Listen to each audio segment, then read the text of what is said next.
Hello दोस्तों, मैं हूँ डॉली। Let's go. बॉलीवुड की चकाचौंध भरी दुनिया में कई सितारे उभरते हैं, लेकिन कुछ की कहानियां दर्दनाक मोड़ ले लेती हैं। ऐसी ही एक कहानी है विमी की, एक खूबसूरत अदाकारा जिसने हमराह जैसी ब्लॉकबस्टर फिल्म से करियर की शानदार शुरुआत की। उनकी मुस्कान और अंदाज ने दर्शकों का दिल जीत लिया, लेकिन ग्लैमर की दुनिया उनके लिए एक छलावा साबित हुई। सफलता हाथ आई, मगर उसे संभाल पाना आसान नहीं था। निजी जीवन बिखर गया, करियर ढलान पर आ गया और आखिरकार अकेलापन, गरीबी और शराब की लत ने उनकी जिंदगी छीन ली। विमी का जन्म एक साधारण पंजाबी परिवार में हुआ था। पढ़ाई लिखाई के बाद उनकी शादी एक अमीर बिजनेसमैन शिव अग्रवाल से हुई। उनकी सुंदरता और आकर्षक व्यक्तित्व की वजह से उन्हें फिल्म इंडस्ट्री में एंट्री मिली। 1967 में मशहूर निर्माता निर्देशक B.R. चोपड़ा ने उन्हें अपनी सुपरहिट फिल्म हमराज में ब्रेक दिया। इस फिल्म में उन्होंने सुनील दत्त और राखी के साथ काम किया। उनकी स्क्रीन प्रेजेंस और खूबसूरती की खूब तारीफ हुई। फिल्म सुपरहिट रही और ऐसा लगा कि बॉलीवुड को एक नया सुपरस्टार मिल गया है। हमराज की सफलता के बाद विमी को कई फिल्मों के ऑफर मिले, लेकिन कोई भी फिल्म वह सफलता नहीं दोहरा पाई जो उनकी पहली फिल्म ने हासिल की थी। उन्होंने कुछ और फिल्मों में काम किया, लेकिन ये फिल्में दर्शकों को ज्यादा प्रभावित नहीं कर पाईं। उनकी एक्टिंग में संभावनाएं थीं, लेकिन सही मार्गदर्शन और फिल्म इंडस्ट्री की राजनीति के चलते उनका करियर ढलान पर आ गया। इंडस्ट्री में टिके रहने के लिए उन्हें संघर्ष करना पड़ा।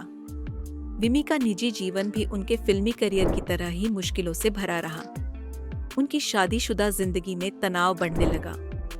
उनके पति शिव अग्रवाल ने शुरू में उनका समर्थन किया था, लेकिन बाद में उनके रिश्ते में दरार आ गई।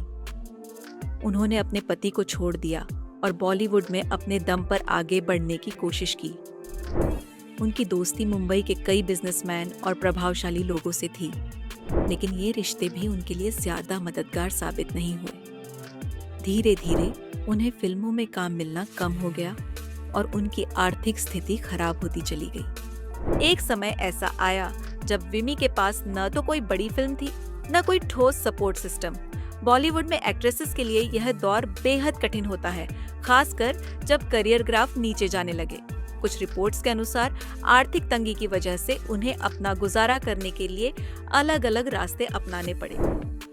कहा जाता है कि उन्होंने कई बिजनेसमैन और धनवान लोगों से मदद ली, लेकिन उनके जीवन की परेशानियां खत्म नहीं हुई। हालांकि उनके बारे में यह दावा कि उन्होंने जिस्म फरोशी का सहारा लिया, इसके पुख्ता प्रमाण नहीं है और यह महज एक अफवाह भी हो सकती है। अपने करियर और निजी जीवन में विफलता के कारण विमी गहरे अवसाद में चली गई। शराब की लत ने उनकी सेहत को और बिगाड़ दिया। उन्हें गंभीर आर्थिक संकट और स्वास्थ्य समस्याओं का सामना करना पड़ा। 1977 में उन्होंने अपने जीवन के आखिरी दिन मुंबई के एक अस्पताल में गुजारे। जब उनकी मृत्यु हुई, तब उनके पास न तो पैसा था और न ही कोई करीबी रिश्तेदार। उनके अंतिम संस्कार में भी बहुत कम लोग शामिल हुए। ऐसा कहा जाता है कि उनका अंतिम संस्कार एक रिक्शा में ले जाकर किया गया था। विमी की कहानी बॉलीवुड के उन अनकहे संघर्षों का प्रतीक है, जहां एक सितारा अचानक चमकता है, लेकिन अगर सही समर्थन न मिले तो वह जल्द ही बुझ भी जाता है। यह कहानी न केवल एक प्रतिभाशाली अभिनेत्री की दुखद गाथा है, बल्कि फिल्म इंडस्ट्री की कठोर सच्चाई को भी उजागर करती है। आज भी जब हमराज देखी जाती है, तो विमी की खूबसूरत छवि दर्शकों के मन में आती है।